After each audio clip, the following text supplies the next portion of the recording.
क्या इस बार दतिया में नरोत्तम मिश्रा के समर्थकों का वोट बीजेपी को नहीं मिला? क्योंकि कहीं ना कहीं नाराजगी थी समर्थकों में जब नरोत्तम मिश्रा का टिकट काटा गया था और 9वें राउंड की जब गिनती चल रही थी, बूथ संख्या 121 जो कि नरोत्तम मिश्रा का बूथ माना जाता है, वहां पर भी बीजेपी जीत नहीं पाई। बिल्कुल, जो बड़ी खबर है उसका मैं पहले जिक्र कर दूं। जो हमारे सोर्सेस कह रहे हैं कि 15 राउंड की गिनती पूरी हो चुकी है और 6100 वोट से घनश्याम सिंह कांग्रेस के उम्मीदवार वहां पर चुनाव जीत चुके हैं। हालांकि औपचारिक ऐलान होना बाकी है, लेकिन बड़ी जानकारी भारत 24 पर सबसे पहले हम ब्रेक कर रहे हैं। लगभग 6100 वोट से घनश्याम सिंह दतिया में जीतते हुए नजर आ रहे हैं। औपचारिक ऐलान और चुनाव आयोग का ऐलान आएगा, लेकिन बड़ी जानकारी और जिस तरह से आपने जिक्र किया कि जो पोलिंग बूथ है नरोत्तम मिश्रा का, वहां भी 27 वोट से घनश्याम सिंह आगे रहते हैं। तो अब इस तरह की मांग भी यहां पे जोर पकड़ रही है कि जिस तरह से राजेंद्र भारती पर कार्रवाई की गई अनुशासनहीनता की, क्या नरोत्तम मिश्रा पर कार्रवाई होगी? एक धड़ा है जो ये चाहता है, जिन्होंने टिकट कटवाया था नरोत्तम मिश्रा का, वो ये चाहता है कि उन पर भी अनुशासन की कार्रवाई होनी चाहिए। 6 साल के लिए उनको पार्टी से निकाल देना चाहिए। क्या ये होगा या पार्टी यहां से सबक लेगी? जिस तरह से कि यूथ को आगे लाकर कोशिश की गई, संघ पृष्ठभूमि के व्यक्ति को लाया गया और जो एक मास लीडर है या क्षेत्रीय लीडर है उसका सम्मान होगा, ये तो आगे तय होगा। लेकिन जो बड़ी जानकारी यही है कि दतिया में कांग्रेस की बड़ी जीत होती नजर आ रही है। बीजेपी ने पूरी ताकत से इस चुनाव को लड़ा, लेकिन उसके बाद भी घनश्याम सिंह जो है बाजी मारते नजर आ रहे हैं और नरोत्तम मिश्रा का जो सपोर्टर है, जो कैडर है, उस पर भितरघात का आरोप साफ तौर पर लग रहा है। जी नहीं, नरोत्तम लगातार रहे थे और हालांकि वो रो रहे थे, कई बार मंच से उनके आंखों से आंसू भी निकलते नजर आए, लेकिन वो लगातार आशुतोष तिवारी के लिए प्रचार भी करते हुए नजर आए। देखिए, जिस वक्त उनका टिकट कटा उसके बाद से उनको मनाने की कोशिशें हुई। जो धरना प्रदर्शन हुआ, जो पूरा हाईवे जाम हुआ, सब ने तस्वीरें देखी। अगले दिन सीएम हाउस में उनकी मुलाकात होती है, संगठन के लोग उनके साथ बैठते हैं और फिर उसके बाद वो जाके काम करते नजर आते हैं। लेकिन जो उनके सपोर्टर थे, जब मंच से वो रो देते हैं तो वो ये कहते हैं कि दादा के आंखों के जो आंसू है उसका बदला हम लेंगे, दादा कहेंगे तो भी हम बीजेपी को वोट नहीं देंगे। हालांकि नरोत्तम मिश्रा ने अपने कार्यकर्ताओं को समझाने की कोशिश की, लेकिन आप ये समझिए कि वो अपने बूथ के कार्यकर्ताओं को भी नहीं समझा पाए। अगर 27 वोट कम पड़ जाते हैं भाजपा को वहां पर, तो आप अंदाजा लगा सकते हैं कि घनश्याम सिंह को वोट मिलना ये छोटी घटना नहीं है। और नरोत्तम मिश्रा के जो लोग हैं, जो उनके सपोर्टर हैं, जो एक क्षेत्रीय नेता या छत्रप, लगातार दतिया के लिए उन्होंने विकास के काम किए। तो एक इमोशनल टच जो था, पिछला चुनाव हारने के बाद से नरोत्तम मिश्रा ने लोगों से माफी भी मांगी, लगातार मंचों पर गए कि गलती हुई है तो मैं सुधारूंगा। और एक तरह से उन्होंने साफ तौर पर आज एक इंटरव्यू में कहा भी कि देखिए, उन्होंने टिकट की चाह रखी थी, टिकट मांगा था, लेकिन पार्टी ने टिकट नहीं दिया, लेकिन अब मैं पार्टी के लिए काम कर रहा था। उन्होंने अपनी तरफ से कोशिश की होगी, इसमें शायद कोई गुरेज नहीं है। लेकिन बड़ी बात यह कि जो लोग हैं, जो सपोर्टर्स हैं, उन्होंने उतने मानने को तैयार ना हो कि नरोत्तम मिश्रा को टिकट नहीं दिया गया है तो बीजेपी को टिकट नहीं देंगे। हालांकि नरोत्तम मिश्रा तो पूरी कोशिश कर रहे थे, प्रचार भी कर रहे थे, कैंडिडेट के लिए, आशुतोष तिवारी के लिए लगातार कैंपेन भी चला रहे थे।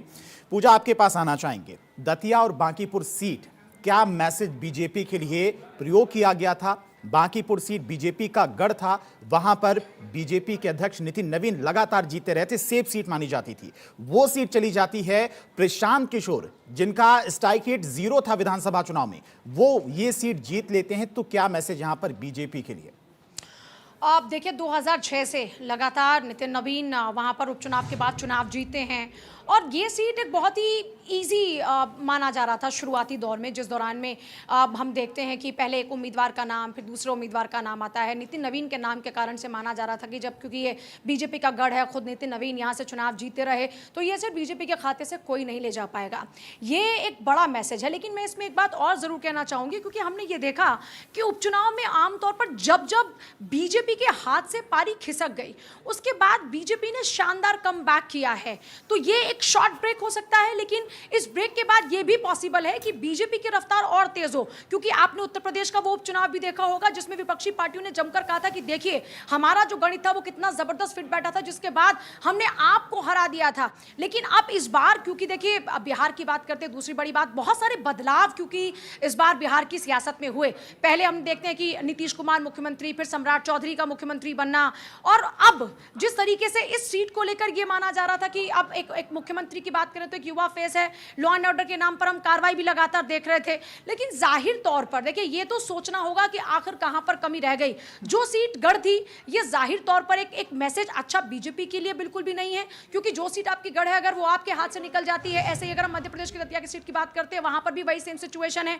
हालांकि ऐसा नहीं कि वहां पर हार नहीं मिली, लेकिन उसके बाद इस बार यहां पर जो बदलाव किया गया, सबसे बड़ा फैक्टर नजर आता है उम्मीदवारों को लेकर कि उम्मीदवार चुनने में शायद कोई गलती हो गई, जिस कारण से सपोर्ट जो मिलना चाहिए था वो सपोर्ट पूरी तरीके से नहीं मिला। और देखिए क्योंकि जब बूथ मैनेजमेंट की बात करते हैं, आप सोचिए जिस बूथ मैनेजमेंट पर बीजेपी की जबरदस्त कमान मानी जाती है, उस बूथ मैनेजमेंट के लिए खुद पार्टी के राष्ट्रीय अध्यक्ष वहां पर पहुंचते हैं, उसके बावजूद अगर ये सीट निकल जाती है तो ये वाकई चिंता का विषय है। और प्रशांत किशोर के लिए आप सोचिए, विधानसभा चुनाव में जो प्रशांत किशोर अपने खाली हाथों के साथ आगे बढ़ रहे थे, वहां उनके लिए आप सोचिए एक चुनाव ने बिहार की मेन पॉलिटिक्स में एक एंट्री दे दी है, उनके लिए एक बड़ा एक्सेस हो चुका है। तो पीके के लिए ये एक बड़ी अपॉर्चुनिटी हो गई और सोचने की बात यहां पर बीजेपी के लिए ज्यादा हो चुकी है कि कहां पर कमी रहेगी। लेकिन हां, फिर मैं दोहराऊंगी कि ये उपचुनाव में जो हार है, ये बीजेपी की आगे जो गाड़ी चलेगी उसमें रफ्तार को और बढ़ाने का काम करेगी। राजू, एक बार आपके पास आना चाहेंगे, क्या कुछ अपडेट फिलहाल दतिया को लेकर? कितने राउंड की काउंटिंग हो चुकी है और कब तक नतीजे स्पष्ट हो जाएंगे? देखिए, अगर काउंटिंग की बात करें तो अभी इलेक्शन कमीशन ने अभी 27 राउंड की घोषणा की है। 16,887 मतलब 16,887 से आगे हैं प्रशांत किशोर। मतलब जिस तरीके से रफ्तार बढ़ रही है, 27 हो काला की काउंटिंग हो चुकी है, अब कुछ ही काउंटिंग बचे हैं, 31 काउंटिंग होती है, तो मतलब स्पष्ट हो चुका है कि प्रशांत किशोर अब जीत की ओर बढ़ रहे हैं। और अभी खबर अपडेट भी बता दें कि प्रशांत किशोर जो है वो वहाँ वोटिंग के मतदान के जहाँ गणना हो रही है वहाँ पहुँच चुके हैं, वहाँ वो मौजूद हैं। अभी अभी कुछ देर पहले ही वहाँ पहुँचे हैं और जीत के जश्न जो उनके पार्टी कार्यालय में रहा है, पूरे कहला एक तरीके से पीला गुलाल उड़ाया जा रहा है। लेकिन बीजेपी के लिए एक सबसे बड़ा जरूर है कि यह चिंता का विषय है कि बांकीपुर उनके राष्ट्रीय अध्यक्ष की ये सीट रही और इस तरीके से जो कहला अगर हार होती है तो ये चिंता का विषय। लेकिन एक बात जरूर है कि प्रशांत किशोर के एंट्री से आरजेडी को सबसे बड़ा इसमें एक घाटा जरूर होगा, क्योंकि जो आरजेडी का वोटर है वो शिफ्ट हो गया आपको कहला प्रशांत किशोर, क्योंकि जो एमआई समीकरण की बात कही जाती है, आने वाले समय में बीजेपी के लिए प्रशांत किशोर एक बड़ी चुनौती बन सकते हैं विधानसभा चुनाव और लोकसभा चुनाव में। ये बड़ी बात आपने कही। अखिलेश, आपके पास आना चाहेंगे, चूंकि बांकीपुर सीट में जैसा कि राजू ने बताया कि 1 से 2 राउंड की अभी काउंटिंग रहना बाकी रहेगी, लेकिन अगर हार जीत की बात की जाए तो यहां प्रशांत किशोर जीतते हुए नजर आ रहे, ये स्पष्ट हो चुका है। दतिया सीट की बात करें तो फिलहाल अभी कितने राउंड की काउंटिंग और बाकी है? जैसा कि आपने बता भी दिया था कि स्पष्ट हो गए नतीजे, यहां से बीजेपी की बड़ी हार हुई है, लेकिन क्या कुछ अपडेट फिलहाल अभी? देखिए, जो जानकारी है 6,000 से ज़्यादा वोटों से घनश्याम सिंह जीते हैं। लेकिन हम पूरे इलेक्शन को देखें, एक चीज़ हमें नहीं भूलनी चाहिए, ये कांग्रेस की ही सीट थी, कांग्रेस के ही विधायक थे जिनका एक तरह से विधायकी खारिज हुई थी और उसके बाद उपचुनाव में कांग्रेस ही जीती है। तो बीजेपी टेक्निकली कुछ हारी नहीं है, बस मसला ये था कि जिस तरह से नरोत्तम मिश्रा यहाँ से फिर से लड़ना चाहते थे, पिछली दफ़ा वो हार गए थे, उनको टिकट नहीं मिला, जिसके बाद एक तरह से मोबिलाइजेशन हुआ।